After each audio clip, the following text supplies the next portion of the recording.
औज़ुबिल्लाहि मिनश्शैतानिर्रजीम बिस्मिल्लाहिर्रहमानिर्रहीम अस्सलामु अलैकुम वरहमतुल्लाहि वबरकातुहू। सूरह हज है मेरे सामने और सूरह हज की आयत नंबर 29 है, पारा नंबर 17 है और रुकू नंबर 11 है। आयत नंबर 27 और 28 में अहकामात हज में से कुछ अहकामात बताए गए और जो पिछली बात बताई गई कुर्बानी की बात पिछली आयत नंबर 28 में, आयत नंबर 28 में के आखिर में अल्लाह तबारक व तआला ने हज के फ़राइज़ में से कुर्बानी को सुन्नत इब्राहीमी कुर्बानी को ज़िक्र फरमाया और फिर कुर्बानी के गोश्त को हलाल और जायज़ करार दिया। और एक बात ये वाज़ेह रहे कि हलाल और जायज़ करार दिया, लाज़म करार नहीं दिया कि ख़ुद खाए बंदा। और फिर फरमाया कि फ़कीरों को खिलाओ और ख़ुद खाओ पियो, यानी इससे पहले नबियों की उम्मतों में कुर्बानी का गोश्त खाना जायज़ नहीं था। अब आयत नंबर 29 में अल्लाह तबारक व तआला फरमा रहा है कि सुम्मल यक़ज़ू तफ़सहुम, फिर नहा धो के गुस्ल करके साफ़ सुथरे हो जाओ, मैल के चैल उतार दो। यानी कि जब कुर्बानी दे चुको तो उसके बाद अपने जो लवाज़मात ज़िंदगी हैं उनकी तरफ लौट आओ और नहा धो के नाखन काट के और सर धो के सर मंडवा के, ये सारे अहकामात जो कि हज के दिनों में जो ये काम रुके हुए होते हैं ये इसके बाद करने का हुक्म दिया। फिर फरमाया कि यूफ़ू नुज़ूरहुम, और फिर अपनी नज़रें और मन्नतें पूरी करो। वल यतवफ़ू बिल बैतुल अतीक, और उसके बाद बैत अतीक यानी कि पुराने घर का तवाफ़ करो। पुराने घर से मुराद यहाँ खाना काबा है, पुराने घर का तवाफ़ करो ये फरमाया। और ये कि हदीस के मुताबिक ये भी है कि नबी सल्लल्लाहु अलैहि वसल्लम मिना से वापस हुए तो शैतान को कंकरियाँ मारी, शैतान को कंकरियाँ मारने के बाद कुर्बानी की, सर मुंडवाया और उसके बाद तवाफ़ किया। और ये भी फिर हुक्म दिया कि अपने आखिरी अमल तवाफ़ को अपना आखिरी अमल बनाओ। हाजियों को ख़िताब करते हुए फरमाया कि तवाफ़ को अपना आखिरी अमल बनाओ, लेकिन ये तवाफ़ फ़र्ज़ नहीं, क्योंकि इसमें से कुछ जो औरतें हैं जिनको उज़र लाहक होते हैं उनको इस तवाफ़ से मुबर्रा फरमाया कि वो इस तवाफ़ को ना करें।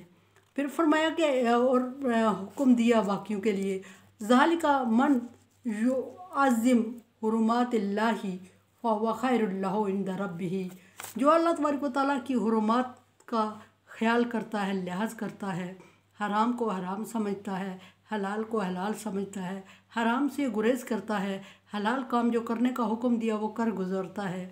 और ये सारे काम अगर करता है अल्लाह तबारक व तआला के अहकामात के ताबे होके तो उसके लिए उसके रब के पास बहुत बड़ा अजर है और उसके लिए अच्छा है। और फिर आगे फरमाया उहिल्लत लकुम कुमुल अनआम इल्ला मा युतला अलैकुम फज्तनिबू रिज्स मिन औसान वज्तनिबू कौल ज़ूर।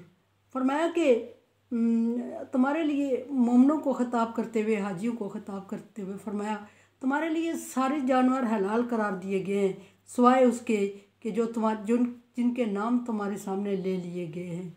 यानी कि कुछ जानवर तुम्हारे लिए हराम किए गए हैं जिनके अभी कुरान पाक में नाम आ चुके हैं। तौरात, इंजील और ज़बूर वगैरह में इस तरह था कि कुछ उस वक्त के अहले किताब लोगों ने अपने ऊपर कुछ जानवर, कुछ चीज़ें ख़ुद हराम करार दी हुई थी, ख़ुद साख्ता हराम की हुई थी और वही रूटीन चलते हुए मुसलमान भी उसको हराम समझ रहे थे और उससे गुरेज़ कर रहे थे। तो अल्लाह तबारक व तआला ने फरमा दिया कि वो जो चीज़ें जिनका कुरान पाक में ज़िक्र फरमा दिया गया है उससे हट के कोई भी चीज़ तुम पर हराम करार नहीं दी गई। और ये भी एक सूरत में फरमाया कि अल्लाह की हराम करदा चीज़ों को हराम समझो, अल्लाह की हलाल करदा चीज़ों को अपने ऊपर हराम मत करो। इसकी भी एक रीज़न बताई गई थी कि आले याकूब में याकूब अलैहिस्सलाम को ऊँट का गोश्त बहुत मरूब था, लेकिन किसी बीमारी की वजह से उन्हें मना किया गया था तो आप उससे गुरेज़ करते थे اور اس کو ایک وہ بناتے ہوئے مثال بناتے ہوئے بنی اسرائیلیوں نے اپنے اوپر ہمیشہ کے لیے اونٹ کا گوشت حرام کر دیا تھا۔ تو اللہ تبارک و تعالیٰ نے فرمایا کہ ان ایسی چیزوں سے حرام حلال کی چیزوں میں اللہ تبارک و تعالیٰ کے احکامات کے تابع ہوا کرو، اپنی مرضی سے نہ کیا کرو۔ فرمایا کہ الا ما یتلی علیکم، جو حرام ہے وہ تمہارے سامنے بیان کر دیے گئے ہیں۔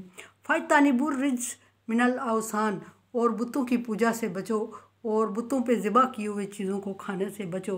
اور بتوں سے مراد وسیلہ، حام، صائب، اس طرح کے بتوں کے نام تھے۔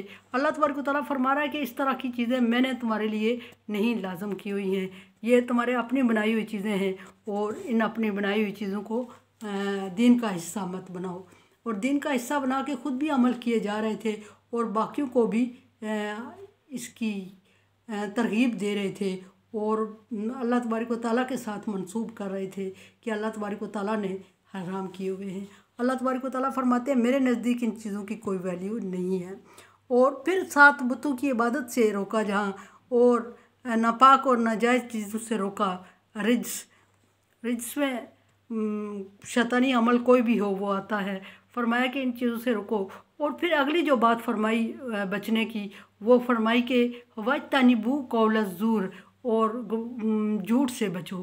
جھوٹ سے بچنے کا حکم دیا گیا، کبیرہ گناہوں کی فہرست میں جھوٹ کو ڈالا گیا، اور فرمایا کہ جھوٹ سے اجتناب کرو۔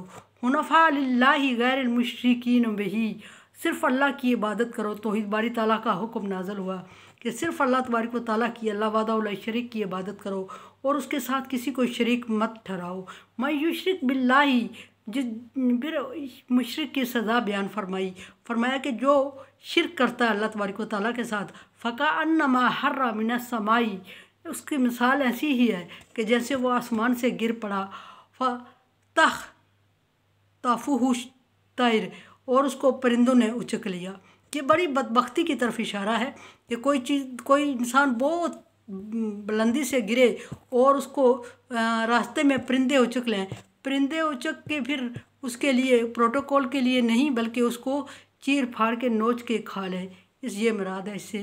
فرمایا کہ اس کو پرندے اچک لیں، تَحْوِی بِهِ الرِّیحُ فِی مَکَانٍ سَحِیقٍ، یا پھر پرندے اچک لیں اور اس کو تکا بوٹی کر کے کھا لیں، یا پھر ہوا کے رحم و کرم پر ہو جائے اور ہوا اس کو دور دراز کہیں بے آب ہو گیا جگہ پر کسی کھڈے شڈے میں کسی گہرائی میں گرا دے اور وہاں جانوروں کی خوراک بنے۔ یہ مشرک کی مثال اللہ تبارک و تعالیٰ نے دی ہے کہ جو اللہ تبارک و تعالیٰ کے ساتھ شریک ٹھہراتا ہے اس کی یہ مثال ہے۔ میرے چینل کو دیکھیں، سمجھیں اور سبسکرائب کریں، اور صدقہ جاریہ میں میرا ساتھ دیں۔ تعاون علی البر والتقوی، اللہ تبارک و تعالیٰ کا حکم ہے کہ نیکی اور پرہیزگاری کے کاموں میں ایک دوسرے سے تعاون کریں۔ اگر آپ کام کو اس قابل سمجھتے ہیں تو تعاون کریں، ادروائز میں آپ کی رائے کی منتظر ہوں۔ اللہ حافظ۔